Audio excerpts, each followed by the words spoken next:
I'm pleased to support this bill, which responds to the statutory review commenced under the former government. I believe strongly in any reform that will improve strata governance, financial accountability, sustainability and accessibility. I also believe in stronger compliance and enforcement mechanisms for those who do the wrong thing, and believe this bill goes some way to addressing those principles. We all saw the Four Corners expose on the hidden strata fees costing Australians. The simple fact is that more people than ever before are living in strata. More people in the future will live in strata. I live in strata, as does a rapidly growing percentage of my electorate in Ryde. This trend is also being exacerbated by government policy. This government has a one-track policy when it comes to housing. More apartments, clearly a part, but certainly not a whole when it comes to genuinely addressing the affordability crisis. However, it has few plans to build the framework and structure around the very apartment living it is actively seeking to promote, to not only make the growth and livability of those apartments sustainable, but also affordable.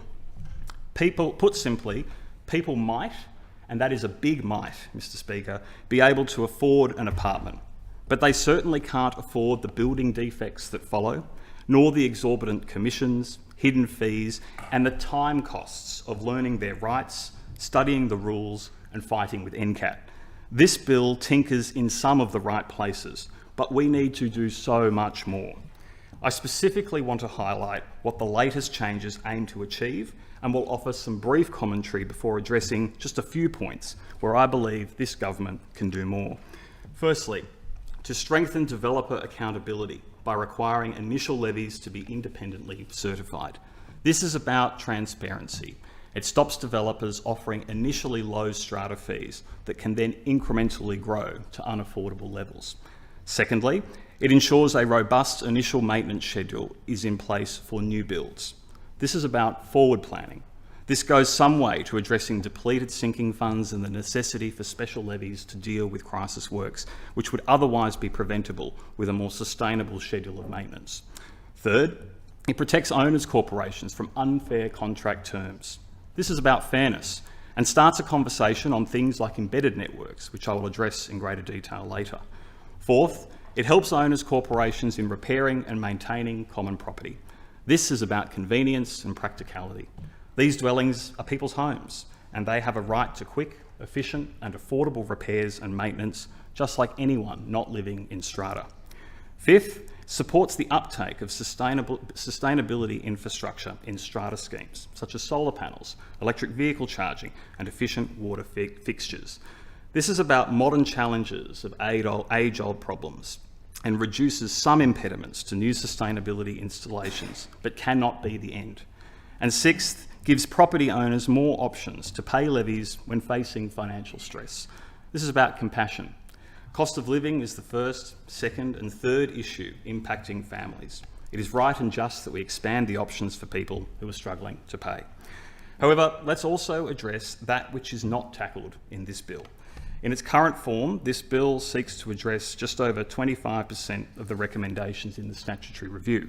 Now, while noting that previous legislation deals with other components of the review and that there is likely to be further legislation, it has caused some concern about piecemeal reform, potential delay, and importantly, a lack of a single source of truth for the exponentially fast-growing community of strata dwellers. I believe this House would benefit from an overarching breakdown of which aspects of the review have been enacted, which are underway, and which, if any, the government has no intention of adopting. In the case of the latter, an explanation as to why would provide much needed clarity to this important policy debate.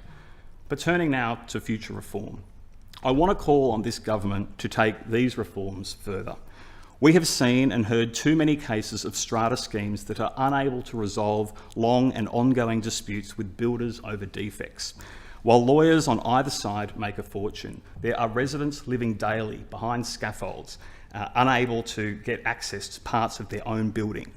This simply isn't fair, and there needs to be a far greater focus to couple future reforms to this legislation with build quality reforms that give new owners and renters confidence in their new home. Earlier, I alluded to the matter of contract terms and want to specifically call out the inequity of embedded networks. This bill, at its core, recognises the moral failure of embedded networks, yet it tinkers at the sides and never strikes at the heart. We should and we must free local residents from the grasp of these sinister arrangements. The bill does everything but. It does require disclosure of embedded networks at point of sale, but it doesn't stop them. It does require off-the-plan purchasers to be told when they buy a new apartment if it is likely to include an embedded network, but it doesn't stop them. And it prevents the permanent locking in of embedded networks, but won't prevent them. Why? What does this government believe is the merit of an embedded network in a residential apartment? And if embedded networks won't be abolished by this government, there should at least be a positive onus on a residential strata scheme to opt in. Nobody should inherit one at the outset. Nobody should be deprived of the choice of their own power and internet supplier, nor have the price of their power or internet dictated to them by a third party in their own home. While I recognise that there might be some relevance to these arrangements to caravan parks and other commercial precincts, I cannot for the life of me understand how it is fair that an individual resident is deprived of the opportunity to find a better power or internet deal. It is anti-competitive and could cost those doing it tough more than they can afford. Earlier in this term, we passed legislation, new rental reforms, which in part made it easier for people to own pets, particularly if they live in a house. The overlay of strata rules and regulations continue to confuse residents and undermine the purpose of the rental reforms related to pets. Many still remain unaware of their rights when it comes to pet ownership. We are one of the highest pet owning jurisdictions in the world with some of the least friendly laws. For example, can my pet use the common grassed area at the back of my apartment? Maybe, but also maybe not.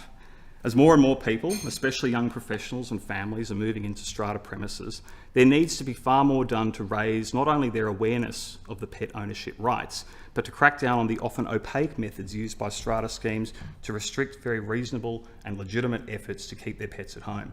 I've spoken about the need for a single source of truth in strata, and there are a few examples that more vividly demonstrate the need. This same principle applies to whether I can or can't hang my laundry from my apartment balcony. Turns out it depends.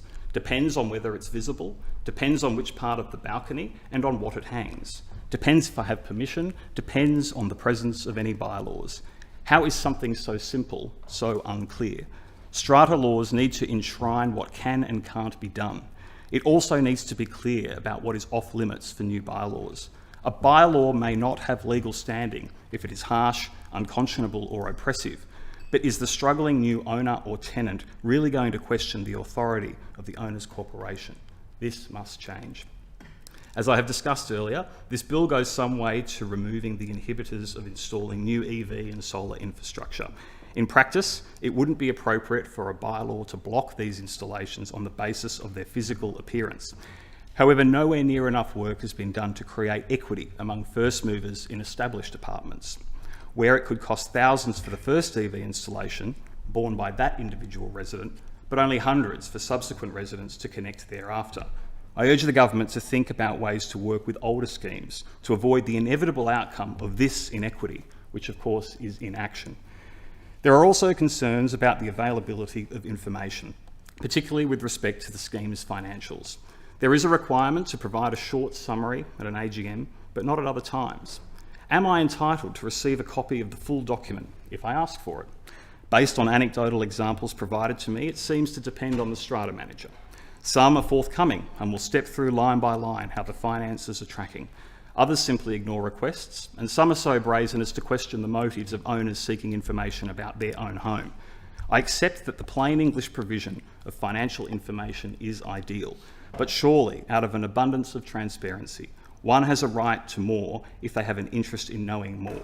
Perhaps the requirement should not be to require the provision of full financials, but certainly they should never be refused.